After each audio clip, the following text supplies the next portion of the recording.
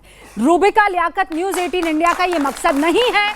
मैं यहाँ पर बहुत सोच समझ के आप आलिमों को लेकर आई हूं, क्योंकि आपको जो नॉन मुस्लिम देख रहा है, आप सोचिए उसके मन में डर बैठ गया है। आप ये बात मानिए कि मत मानिए, उसके मन में अगर वो कोई दाढ़ी वाला देख रहा है तो डर बैठ गया है। उस डर को कोई और दूर नहीं करेगा, मुसलमान करेगा। आप समझिए उस बात को, प्लीज समझिए उस बात को। हम दिल के अच्छे लोग हैं, हम सबसे शानदार लॉयल कौम है, नमक हरामी करना जानती नहीं है हम, लेकिन अगर हमें लेकर कोई फोबिया है तो उस फोबिया को हम दूर करेंगे, कोई और नहीं। भागिए मत उससे, भागिए मत उससे। मैं बस सिंपल सी बात कह रही हूँ। मैं कह रही हूँ धीरेन्द्र शास्त्री पर डिस्कस करना है, कोई और जाकर कर ले। रूबिका लियाकत और मुमताज अभी इस्लाम और उसके कट्टरपन पर डिस्कस करेंगे। पीरियड सर साहब, पहले आपसे मुझे ये बताइए, आज की तारीख में ये इस्लामोफोबिया, लोग ये कहेंगे कि इस्लामोफोबिया फैल रहा है, ये क्यों इसकी वजह भी तो हम ही है ना। बिस्मिल्लाहिर्रहमानिर्रहीम। और कई साल के बाद मैं न्यूज़ 18 पर आया हूं, और सबसे पहले मैं आपको मुबारकबाद देता हूं कि करोड़ों अरबों रुपया खर्च करके इस्लाम का पक्ष शायद नहीं जा पाता, जो इस प्लेटफॉर्म से चला जाएगा। इसलिए पैनलिस्टों से मेरी गुजारिश है कि आरोप प्रत्यारोप को छोड़कर, चूँकि मुद्दा आपने जो शुरू किया है उसमें हम बिल्कुल किसी मज़हब का जिक्र ही नहीं करेंगे। सवाल आपका इस्लाम से है तो पक्ष तो हमको अपना ही रखना है और रखना भी चाहिए। लेकिन जो इशू आपने फ्रेम किया ना, कट्टर, तो कट्टर और आतंकवाद ये दो शब्द हैं। मैं बार बार इल्तिजा करता हूं, गुजारिश करता हूं, विनती करता हूं कि आज जो आपने किया है डिबेट, तो ये तो खैर अब संभव नहीं है। कट्टर और आतंकवाद की परिभाषा पर एक बड़ी चर्चा होनी चाहिए। इस्लाम में दो बातें बिल्कुल क्लियर हैं। गुलाम सरवर अगर अमल नहीं कर रहा तो गुलाम सरवर मुजरिम है। इस्लाम को कटघरे में हम नहीं ला सकते हैं। 6 यहां पर स्कॉलर्स हैं, हो सकता है उनका मत कुछ और, लेकिन सब माशाअल्लाह मुसलमान है। आपने बुलाया भी यही सोचकर। कुरान की शुरुआत मान लीजिए हम बिस्मिल्लाह से करते हैं, बिस्मिल्लाहिर्रहमानिर्रहीम, शुरू अल्लाह ईश्वर के नाम से, यही ना, जो रहमान है, दयालु है, कृपालु है। किसी धर्म का तो इसमें नाम ही नहीं आया। अब हम नहीं एहदिना सिरातल मुस्तकीम पर हैं, हमें एनालाइज करना होगा, हमें आत्मचिंतन करना होगा। हमें जो सवाल आपने उठाया वो आपका अकेला का सवाल नहीं, पूरी दुनिया में लोग सवाल उठा रहे हैं। उसके नेगेटिव पॉइंट हैं, हम लोग जान रहे हैं, इस चीज को हम समझ रहे हैं। अगर मुसलमान नहीं समझ रहा तो फिर बेवकूफ है। इतने कुछ होने के बाद अगर इस बात, लेकिन ये दूर हमको ही करना होगा, ये तो तय है। जो मिसअंडरस्टैंडिंग हुई है उसको हम जब तक अपने क्रियाकलापों से नहीं सुधार करेंगे तो संभव नहीं है। भारत के मुसलमानों को लेकर अब देखिए ना, हमारे फैज भाई क्या बोले, अभी एक लफ्ज इन्होंने कह दिया, पाकिस्तान बना ही था शरिया वालों के लिए। अब पाकिस्तान जब शरिया वालों के लिए ही बना था तो शरिया तो 25%, 10% भी वो अमल नहीं कर रहा। वो तो गैर इंसानी हरकत में मुब्तला है, वो तो दूसरे मुल्क के अंदर तबाही मचाना चाहता है, वो तो इंसानियत का दुश्मन बना है। तो क्या आप मानते हैं कि शरीयत पर जो अमल करेगा वही आतंकवादी होगा? क्या आप मानते हैं? नहीं, ये सवाल नहीं। तो फिर पाकिस्तान शरिया वालों के लिए कैसे बन गया? एक पॉइंट, मैंने पूरी बात सुनी आपकी, किसी ने नहीं टोका। शमून साहब, हाँ। अब देखिए ऐसा है, संसार का पहला जो ज्ञान है, इल्म है, वो वेद है, और अंतिम जो वाणी, ईश्वरीय वाणी है, वो कुरान है। एकम एवं अद्वितीयम ला इलाहा इल्लल्लाह मुहम्मद रसूलुल्लाह, वन गॉड विदाउट सेकंड, अव्वल अल्लाह नूर उपाय कुदरत के सब बंदे, एक ही नूर से सब जग उपजे, कौन भले कौन मंदे। हमारे दूध और खून के रिश्ते हैं। और इस्लाम और गैर इस्लाम में क्या फ़र्क है कि जैसे बिस्मिल्लाहिर्रहमानिर्रहीम आरंभ करता हूँ मैं ईश्वर के नाम से जो बड़ा दयालु अत्यंत कृपाशील है। कुरान के अंदर फिर एक और एक आयत है, तालो इला कलिमतिन सवाउम बैनना व बैनकुम अल्ला नाबुदा इल्लल्लाह। जब तुम में हर चीज़ में मतभेद हो जाए तो उन पॉइंटों के ऊपर आइए जिस पर आप में सहमति हो सकती है। अब सहमति क्या? इस ब्रह्मांड का मालिक जिसने एक ही नर और नारी से पैदा किया। हजरत मोहम्मद साहब का जो फलसफा है वो ये था कि दुनिया में किसी के साथ जुल्म ना हो, शोषण को रोका। जब लड़कियों को जिंदा दरगोर किया जा रहा था, औरतों को एक इस्तेमाल करने की चीज समझा जा रहा था, तो उन्होंने खड़े होकर के कहा कि यही अधर्म है और उसके सामने खड़े हो गए। अब जब तक उन्हें एजुकेशन नहीं मिलेगी तो वो जो चाहे बोलेंगे। जैसे 1947 के बाद जब देश आजाद हुआ, बस एक मिनट में, बस एक सेकंड, जब आप कहते हैं एजुकेशन, हाँ, लेकिन जब 4 डॉक्टर मिलकर और आतंक का अड्डा चलाते हैं और वो भी इस्लाम के नाम पर, तो फिर एजुकेशन कहाँ रहेगी? हाँ, वही फिर तो खत्म पढ़ा। और सबसे कठिन पढ़ाई की है, डॉक्टर बने हैं। ऐसा भी नहीं कि छोटा मोटा। मैं आपका सारांश जो है मैं वही कर रहा हूं। देखिए, एक बात बताइए कि पढ़ा लिखा ही जो है वो तबाही का जरिया बनता है और पढ़ा लिखा ही उनके कल्याण का जरिया बनता है। दोनों चीजों में डिफरेंस करने की जरूरत है। मैंने आप 6 लोगों को इसलिए चुना क्योंकि हम 6 लोग इस बात को पब्लिकली इस बात को माने कि ना माने, लेकिन सच्चाई ये है कि हमें इस वक्त इस्लाम के जो कट्टरपन को लेकर पूरी दुनिया में इस वक्त आतंक मचा हुआ है। नहीं, उस पर मैं थोड़ा संशोधन। एक सेकंड, मुसलमान के रवैये पर सवाल उठ रहा है, इस्लाम पे नहीं। बहुत शुक्रिया आपने ये बताया, क्योंकि वो वैसा इस्लाम सामने रख। यस। अब दुनिया को पता है कि इस्लाम की अच्छाइयां क्या है, हम सब जानते हैं। बिल्कुल, हम सब जानते हैं। मैं ये चाहती हूं कि हम उस बात पर डिस्कस करें जिसे ठीक करना है, जो बीमारी है, हम उस बीमारी से ना भागे। फिर आप कह रहे हैं कि हुजूर ने ये कहा, हमें कुरान में ये बताया गया है, हमें पता है, हम ये बात जानते हैं। हमें जिस चीज को चैलेंज के तौर पर लेना है, खुदा के वास्ते उस पर ईमानदारी से बात कर ले। मुमताज भाई, मैं सोचती हूँ ये लोग जो ज्यादातर इस्लाम को शायद कुरान के रूप में ना पढ़ा होगा, ये आपसे सवाल पूछे, आप उसका बिल्कुल बेझिझक अंदाज में जवाब दे दीजिएगा। ओके? हाँ मैम, इन सर से पूछना चाहती हूँ जिन्होंने ग्रीन वो पहना हुआ है। हाँ, गुलाम सरवर साहब। हाँ, उन्होंने बोला कि कट्टरता क्या होती है। कट्टरता ये होती है सर कि जैसे हिंदुओं के बारे में अगर कोई कुछ बोल दे गलत बाई एनी चांस, तो हम सुन लेते हैं, थोड़ा गुस्सा करके सह लेते हैं। कन्हैया कुमार ने के साथ क्या हुआ, एक नुपुर शर्मा ने जो भी गलत स्टेटमेंट दिया, या उस पर मैं नहीं जा रही, कन्हैया, हम सारे आम जनता डरी हुई थी। एक दर्जी को मार दिया, हम सब डर के रह रहे थे गलती से कोई व्हाट्सएप ना कर दे, गलती से कुछ ये ना कर दे, कुछ भी ना कर दे। ये होती है कट्टरता सर, कि आप लोग के खिलाफ कोई एक शब्द भी गलती से कोई बोल दे, सच भी बोल दे, तो आप लोग कभी किसी को, आम जनता कोई इधर से उधर जा रहा है, आप उसे मार दोगे जान से। ये डर है गुलाम सर, ये डर है, इसका जवाब दीजिए। बिल्कुल सवाल वाजिब है, इनका डर भी। मैं इसका कभी भी उलट के बयान नहीं दूंगा कि फलां ने क्या किया, चिलाने क्या किया, 25 दिसंबर को क्या हुआ, ये सब मैं जिक्र ही नहीं करूंगा। बिल्कुल मैं कतई नहीं कहूंगा कि और कौन क्या है। सवाल हमसे है तो जवाब हमें अपना ही देना चाहिए। Point on record, Kanhaiya Kumar के कातिल के खिलाफ 1-2 नहीं 1000 मैंने डेजिग्नेटेड आलिम जिनको कहते हैं, जो प्रामाणिक आलिम हैं, उनका बयान आया है कि उन्होंने गैर इस्लामी काम किया। सवाल इस्लाम से इसलिए आता, आप सुन लीजिए, नहीं जवाब अनेकों हैं, लेकिन आज मैं नहीं दूंगा। मैं इशू से हटता नहीं, रूबिका जी जानती हैं। सवाल बहुत सारे हैं कि किसने जिंदा जला दिया, ग्राम स्टैंड को क्यों जला दिया, फलाना, मैं नहीं जानना चाहता। खत्म हो गया ना, मर गया ना, मेरे पे सवाल है, मैं अपनी सफाई दे रहा हूँ। कुछ भी होता रहे सर, मैं यही कह रहा हूँ, मैं यही बता रहा हूँ।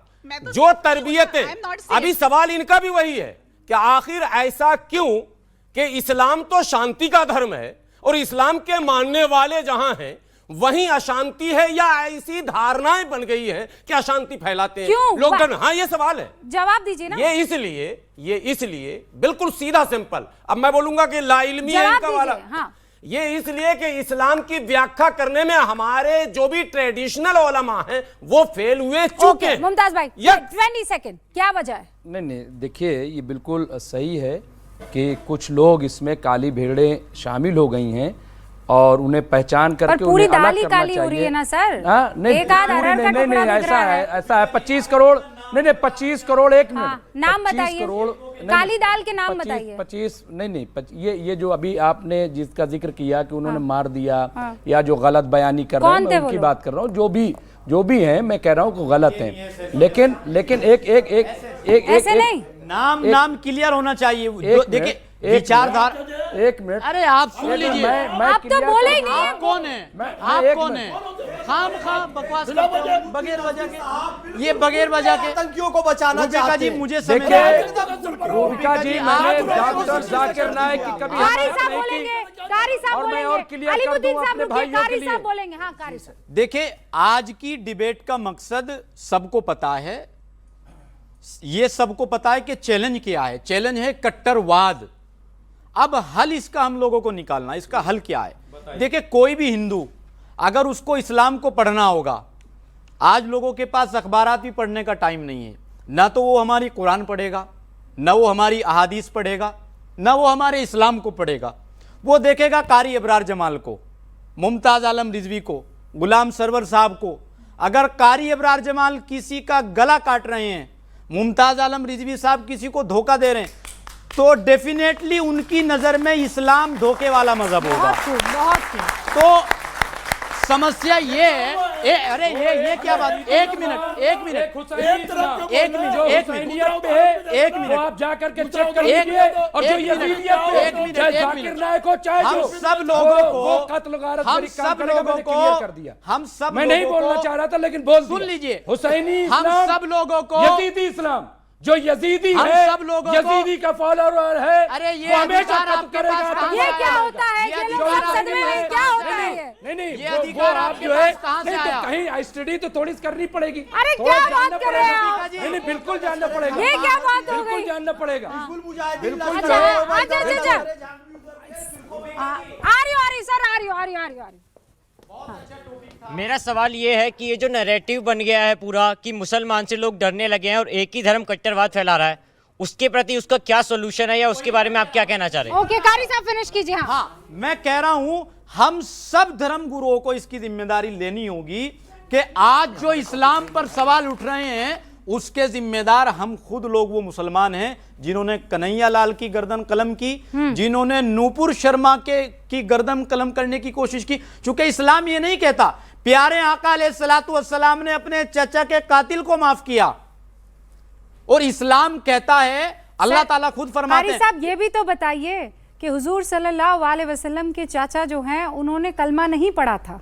हाँ, सही बात है। फिर भी वो फिर भी- उनके फिर भी सबसे माफ अजीज किया। थे। ये बात, वो मुसलमान नहीं थे। अब आप देख लीजिए, अबू तालिब जो थे हुजूर सल्लल्लाहु अलैहि वसल्लम के चाचा, जिनकी बात मानते थे, जिनके कदमों में वो रहते थे, उन्होंने ला इलाहा इल्लल्लाह नहीं पढ़ा था। ये गलत बात है। Right. ये बेबुनियाद बात है। क्या बेबुनियाद बात है ये? परवरिश की नहीं, रूबिका जी, रूबिका जी, यहाँ पे आप गलत हैं। रूबिका जी, उन्होंने परवरिश ऐसे की, ही उन्होंने लोगों पाला के और लिए- डिफेंड किया, ऐसे उन्होंने लोगों के लिए- डिफेंड किया बाकायदा, और कारी साहब ने जो परवरिश कहा की। है, और वो ये कि वो दूसरे इस्लाम चाचा नहीं है। लाए, अरे हम जो तक- इस्लाम में अरे है वो सुन लाए लीजिए, क्या? मैं क्या कह रहा देखा, हूं? अरे मेरी बाकी बात सब ला नहीं इलाहा हुई। पढ़ रहे थे, लेकिन अबू तालिब ने नहीं पढ़ा। अरे वाह भाई, हज़रत मेरी अबू बात तालिब नहीं ने हुई। नहीं कारी साहब को नहीं खत्म करी। करें। अरे सर देखिए, आप झूठ मत बनवाओ, झूठ नहीं। बात अलग हो जाएगी। मैं मूल मुद्दे पे बोल रहा हूँ। आदरणीय रूबिका जी, कारी साहब फिनिश कर ले। देखिए, मैं ये कह रहा हूं, आप देख लीजिए, एक बड़ी समस्या आतंकवाद निकल कर आई है। हाँ। अब मुसलमान ये कहता है कि साहब मीडिया बगैर कोर्ट के फैसले से पहले ही हर मुसलमान को, मतलब जो पकड़ा जाता है उसको आतंकवादी घोषित कर दिया मीडिया जाता है। ट्रायल। अब ठीक है, लेकिन जब तक फैसला नहीं आ जाता तब तक मुसलमान ये क्यों घोषित कर देता है कि आतंकवादी नहीं है? क्यों करता है?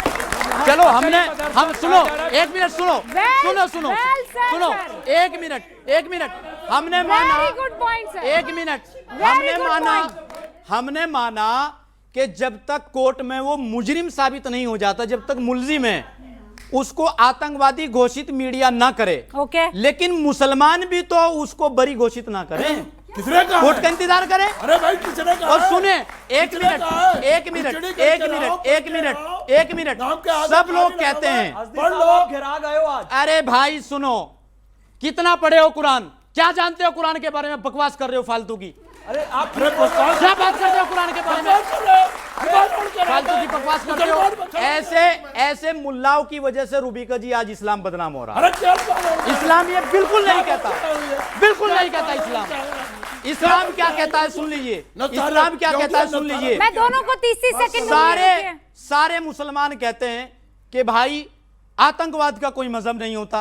अरे भाई अच्छी बात है, लेकिन आतंकवाद का मजहब जब सामने आता है, जब उसकी नमाज में लाखों लोग की भीड़ जमा होती है, वो सब टोपी वाले होते हैं। बताइए क्यों होते हैं? अब रुकिए कारी साहब, वही रुक जाइए। हम लोग ये कहेंगे, वही रुकिए कारी साहब, वही रुकिए, एक मिनट सुन वही लीजिए। रुकिए कारी अलीमुद्दीन साहब, कारी साहब रुकिए, सिर्फ 20 सेकंड और। जब हम लोग फलस्तीन में मर रहे लोगों के खिलाफ धरना प्रदर्शन करते हैं, तो बांग्लादेश के खिलाफ क्यों नहीं करते? कहाँ किया? कहाँ किया? कहाँ किया? नहीं किया, नहीं किया, नहीं किया, नहीं किया, नहीं किया, बांग्लादेश उस अंदाज में नहीं किया। अरे तो वो करते तो, अरे मुमताज भाई वो आपको फोन करते आप जाते? कितने मुसलमान इकट्ठा हो जाते उनके साथ? कितने मुसलमान इकट्ठा हो जाते? वो बात सही कह रहे हैं। अब कल को मुझे लगता है मुमताज भाई, कल को आप कारी साहब को भी मुसलमान मानने से इनकार कर देंगे। तो भारत माता की जय कहने में कोई दिक्कत भारत नहीं। माता की जय में तो कोई अंतर ही नहीं है। भारत आपको माता की भारत जय माता बोल की के जय तो मैं तो कहने कहता हूँ भारत माता की बोलिए भाई, भारत माता की कहने में कोई परेशानी नहीं, नहीं। भारत भारत माता माता की लाओ की जरा। हाँ, हाँ। आप बोलिए बच्चों, भारत माता की, भारत माता की, हिंदुस्तान, हिंदुस्तान, जबाने माता यार की जय कहने में के दिक्कत है। मंत्र की नबी दानम। जय हिंद हमारा नारा है, इनकलाब जिंदाबाद से हमने मुल्क को आजाद कराया है। नारा था देश का। नहीं, नहीं, वंदे पर मातरम अगर- जो अगर- समझ रहे। का जी, मैं आपको सैल्यूट करना चाहता हूं, और सैल्यूट क्यों कर रहा हूं ये सुनिए कि आपके शो में सही इस्लाम के प्रतिनिधि कारी अबराल जमाल साहब को मौका दिया गया, इसलिए अरे कैसे? इसलिए सैल्यूट कर रहा हूं। हमको अरे शुमाल नहीं चाहिए, हमको ऐसे आतंकियों के स्लीपर सेल लीजिए। अरे नहीं। हमको हमारा अरे यूथ भैया, 24 ईयर ओल्ड कारी अबराल जमाल चाहिए हमको। अरे आप तो हो सर, आप तो हो, लेकिन ये यूथ चाहिए हमको। अभी 24 साल के हैं, भविष्य बहुत उज्जवल है। आओ देखो इस्लाम क्या यहूदियों होता में क्या दिक्कत है? यहूदियों में क्या दिक्कत है? भाई कैस भाई एक सेकंड, यहूदियों में क्या दिक्कत है? कोई शैतान है क्या यहूदी? अब शैतान का बाप है वो। क्या कैसी बातें कर रहे हैं अलीमुद्दीन? ये आ गया। ये हिंदुओं के लिए भी कहते ये हैं, देखिए। ये हिंदुओं के लिए भी कहते हैं, ये सिखों के लिए कहते हैं। अरे तो यहूदी नहीं है आपके भाई, क्या बात कर रहे हैं आप? यही विचारधारा है। सच्चाई छुप नहीं सकती बनावट के उसूलों से। अरे दुकान से कोई कभी यहीं से कट्टरवाद की शुरुआत होती है अलीमुद्दीन साहब, क्या बात कर रहे हैं? मेरा ही सही है। अच्छा मेरे पास वक्त की कमी है, वक्त की कमी है। जाते जाते जल्दी जल्दी एक लाइन में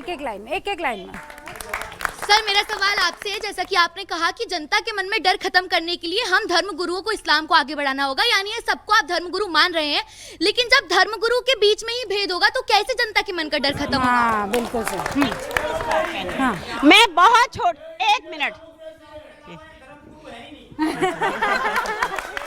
मैं बहुत छोटी सी बात कहती हूँ। अच्छा सुनिए, एक छोटी सी बात कहती हूँ। सब कुछ कह रही हैं। एक मिनट, एक बहुत छोटी सी बात कहती हूँ कि बाबर को हमारे देश में कब्र स्वीकार नहीं थी। हाँ, बोलिए।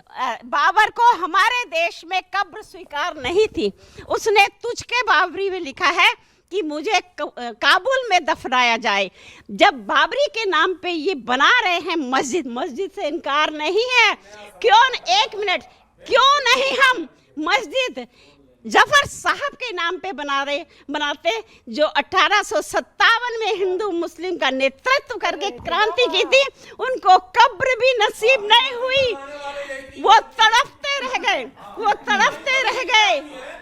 2 गज जमीन न मिल सकी कुए यार में। और सुनिए, एक मिनट, सर सैयद रहमत खां शिक्षाविद, उनके नाम पे मस्जिद क्यों नहीं बनती? इकबाल के नाम के मस्जिद क्यों नहीं बनती? अच्छा बस सर, मेरे पास वक्त की कमी है, इतना ही। बहुत बहुत शुक्रिया। ना किसी को भारत माता की जय कहने से दिक्कत होनी चाहिए, ना इंसानियत की जय कहने से दिक्कत होनी चाहिए। आप सभी का बहुत बहुत शुक्रिया। देखते रहिए न्यूज़ 18 इंडिया।